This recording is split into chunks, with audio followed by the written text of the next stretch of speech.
भाई big boss की अगर मैं बात करता हूं तो बिग बॉस में कुछ नाम ऐसे हैं जो लोगों को बहुत ज़्यादा पसंद आ रहे हैं, लेकिन कुछ नाम ऐसे हैं जो लोगों को बिल्कुल पसंद नहीं आ रहे। तो अभी हम फिलहाल बात करेंगे उन दो लोगों के बारे में जो कुछ हद तक लोगों को पसंद ज़रूर हैं, लेकिन कुछ हद तक लोग उनकी स्टोरी से, the way they are behaving in the house, लोग उस वजह से इरिटेट हो चुके हैं। एग्जाम्पल के तौर पे अगर मैं बात करूं शिवानी कुमारी की, शिवानी कुमारी एक बहुत ही साधारण परिवार से आती हैं, बहुत ही हम्बल बैकग्राउंड से आती हैं। उन्होंने अपने आप को इतना बड़ा एक क्रिएटर बनाया, तो उसके पीछे बहुत बड़ी मेहनत है और बहुत बड़ी लेवल पे, एक अलग लेवल पे तैयारी बोल सकते हैं इस चीज़ को, कि हाँ वो आज की डेट में बिग बॉस जैसे शो में आई हैं, अपनी मेहनत की बदौलत आई हैं, इसमें कोई शक नहीं है, कोई डाउट नहीं है। लेकिन अगर मैं यहाँ पे बात करूँ अरमान मलिक की, अरमान मलिक की जो लाइफ लॉन्ग एक कंट्रोवर्सी उनके साथ जुड़ चुकी है कि उनकी 2 शादियां हुई हैं, रादर उनकी 3 हुई हैं, पहले डिवोर्स हुआ था, उसके बाद 2 शादियां हुई हैं, वो एक कंट्रोवर्सी उनके साथ जुड़ चुकी है और वो अपनी दोनों बीवियों के साथ एक साथ रहते हैं, उनका परिवार आपस में कुशल मंगल है, खुश है। तो अब अनडाउटेडली बिग बॉस वालों ने शिवानी कुमारी को इसलिए बुलाया था क्योंकि पिछले सीजन में, अगर OTT 2 की मैं बात करता हूँ, मनीषा रानी एक ऐसी कंटेस्टेंट थी जिन्होंने बहुत एंटरटेन करा। उन्हें लगा कि बिग बॉस वालों को लगा कि शिवानी को बुलाएंगे, वैसा ही कुछ हमें कंटेंट दोबारा देने को मिलेगा और लोगों को पसंद भी आएगा, जिससे छोटे लेवल की ऑडियंस जुड़ेगी। लेकिन इस बार बिग बॉस ने जियो प्रीमियम कर दिया है, जो कि पेड है। और जियो प्रीमियम, मुझे नहीं लगता कि गाँव के लोग 80-80, 90-90 रुपये खर्च के जियो की व्यूअरशिप के लिए या बिग बॉस देखने के लिए पैसे खर्चना वाजिब समझते हैं, तो वो खर्चेंगे। लेकिन अगर उन्होंने खर्चे भी हैं तो उन्हें वो शिवानी का मेरे हिसाब से गांव के अंदर उतना बड़ा नंबर इतना सपोर्ट ना कर रहा हो। लेकिन अगर मैं वोटिंग ट्रेंड्स की अगर बात करता हूँ, शिवानी नंबर 4 पे चल रही हैं आज के वोटिंग ट्रेंड्स में, कटारिया नंबर 1 पे चल रहे हैं, नंबर 2 पे चल रहे हैं, नंबर 2 पे कौन था, हाँ नंबर 2 पे चल रही हैं क्या नाम है, एक सेकेंड यार, कृतिका मलिक, सॉरी पायल मलिक। और नंबर 3 पे चल रही हैं शिवानी, हाँ एग्जैक्टली नंबर 3 पे चल रही हैं शिवानी, नंबर 4 पे चल रहे हैं अरमान मलिक, और नंबर 4 पे चल रहे हैं केतन राव, और नंबर 5 पे चल रहे हैं अरमान मलिक। भाई याद करना पड़ता है कौन कितने नंबर पे चल रहा है। तो अरमान मलिक को ऑडियंस थोड़ा नापसंद इसलिए कर रही है क्योंकि कुछ उनके स्टेटमेंट्स बिग बॉस के अंदर ऐसे निकल के आ रहे हैं जिसकी वजह से ऑडियंस उनसे पीछे हट रही है। उसका रीज़न क्या है कि पायल ने जब जाके अपनी पूरी स्टोरी बताई कि इनकी ये 2 शादियां कैसे हुई, ये लोग इकट्ठे कैसे रह रहे हैं, तो उसके अंदर पायल लोगों को एक विक्टिम लगी और उस वजह से लोगों ने पायल को थोड़ा एक्स्ट्रा सपोर्ट देना चालू कर दिया है। कुछ हद तक कृतिका को हेट मिल रही है इस वजह से। लेकिन अगर एक बात करूं, इन्होंने एक पार्ट रखा था जहां पे इन लोगों ने अपने अपना पार्ट बताया था, अपनी अपनी स्टोरी बताई थी बिग बॉस के घर के अंदर, जहां पे इन्होंने ये कहा था कि मैं मतलब नाखुश थी इस शादी से। तो वो बताते बताते वो रोने लग जाती हैं, तो रोते रोते उनको चुप कराया जाता है, लोगों ने चुप करा रहे होते हैं, तो कृतिका आगे कहानी कंटिन्यू करती हैं। इसी दौरान अरमान एक स्टेटमेंट देते हैं कि पायल इसलिए रोने लग गई कि उन्हें वो रियलाइज़ हो गया कि उसने हमें छोड़ के जाके बहुत बड़ी गलती करी थी। पायल उस वजह से नहीं रो रही थी उस टाइम पे। तो ये चीज़ लोगों में बहुत गलत परसीव हुई और लोगों ने उसको बहुत ही ज़्यादा अलग वे में लिया है, जिस वजह से अरमान को शायद थोड़ी सी हेट मिल रही है इस वजह से। लेकिन एक चीज़ मैं आपको बता देता हूँ कि बिग बॉस को कोई फ़र्क नहीं पड़ता कि ऑडियंस में क्या मैसेज जाएगा क्या नहीं जाएगा, उन्हें मतलब है अपने स्पॉन्सर्स और पैसों से।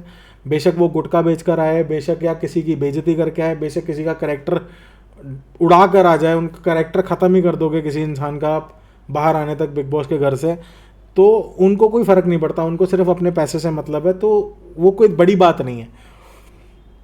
अगर यहाँ पे हम बात करते हैं शिवानी कुमारी की, शिवानी कुमारी एक कंटेंडर हैं जो कि मतलब थोड़ा आउटस्पोकन है, थोड़ा लाउड हैं देन द अदर कंटेस्टेंट्स, जो कि शायद उनकी आवाज़ आप एक लिमिट के बाद मैं तो नहीं सुन पा रहा हूँ, बिकॉज मैं अगर अपनी पर्टिकुलरली बात करूँ तो बहुत चिल्ला के वो बात करती हैं, और जो शायद थोड़ा हम्बल वे भी लगता भी है कि गांव से हैं, उसी वहाँ पे शायद सभी इसी तरीके से बात करते हैं, लेकिन मैं शायद वो आवाज़ नहीं सुन पा रहा हूँ, मुझे तीखी लगती है आवाज़ सुनने के लिए हेडफोन लगा के।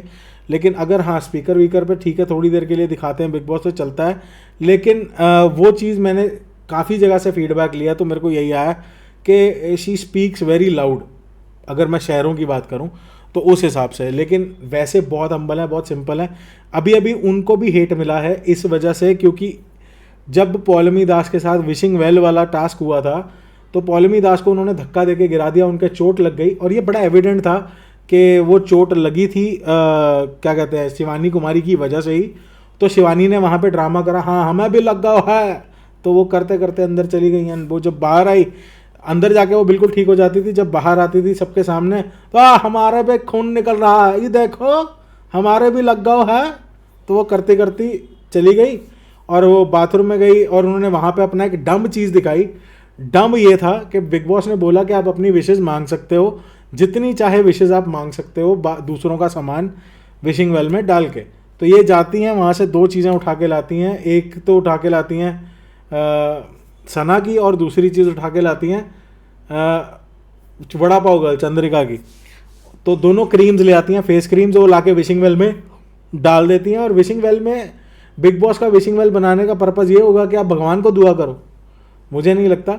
वो अब उनकी सिंप्लिसिटी बोल दो या डमनेस बोल दो कि वहाँ पे अगर वो विश करती कि मतलब हमें नॉमिनेट ना किया जाए, या फिर वो विश करती कि मेरे को मतलब अच्छे तरीके खाना मिले, अंधाधुंध खाना मिले, मेरे को खाने से ना रोका जाए, और उसके बाद ऐसा कुछ विश किया होता तो वो थोड़ा सेंसिबल लगता। लेकिन उन्होंने जाके विश किया कि हम हमारी ऑडियंस इसी तरीका प्यार देती रहे, हम ऐसे ही आगे बढ़ते रहें।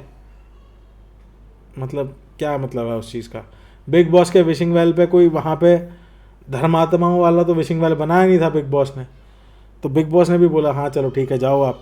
तो बाहर आके इनका शुरू होगा हमारे चोट लग गया है।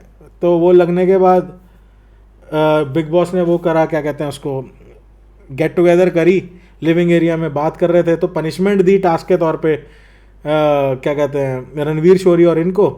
तो पहले तो रणवीर शोरी ने तो साथ की साथ अपनी पनिशमेंट पूरी करनी चालू कर दी, लेकिन अगर मैं बात करूं ये मैडम की, इन्होंने फिर से ड्रामा करना चालू कर दिया। उस वजह से थोड़ा ना जो ऑडियंस देख रही है, जो प्रीमियम पे करके ऑडियंस देख रही है, वो थोड़ा इरिटेट हो रही है इस बिहेवियर से।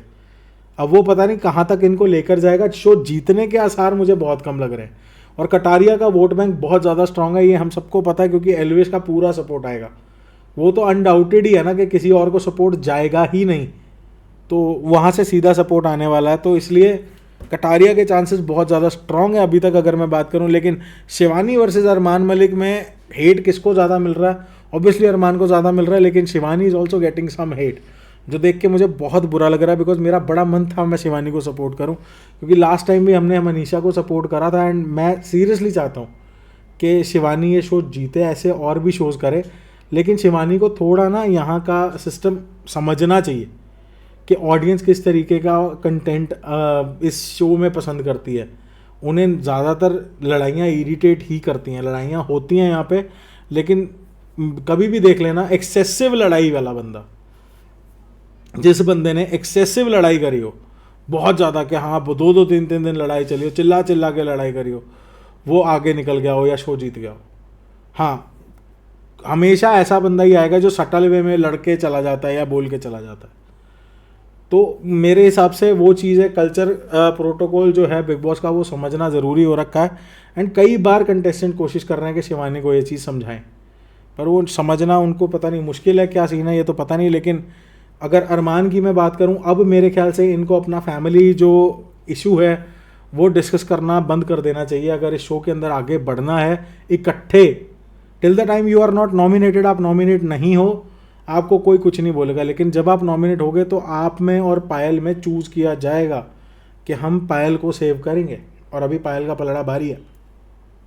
अब वो मुझे नहीं पता कि इनको इससे फ़र्क पड़ता है या नहीं पड़ता, लेकिन वो इनका पर्सनल मैटर है। लेकिन यहाँ पे अब मेरे ख्याल से जो 2 शादियाँ, इसको हाईलाइट करना या इसको और ज़्यादा हाईलाइट करके लोगों के आगे मुद्दा लेके आना, बिग बॉस को भी शोभा नहीं दे रहा है। और अगर मैं बात करूँ, अरमान मलिक के अगेंस्ट भी जा रहा है वो चीज़। तो प्लीज़ आपकी सलाह मेरे को ज़रूर देना कमेंट सेक्शन में।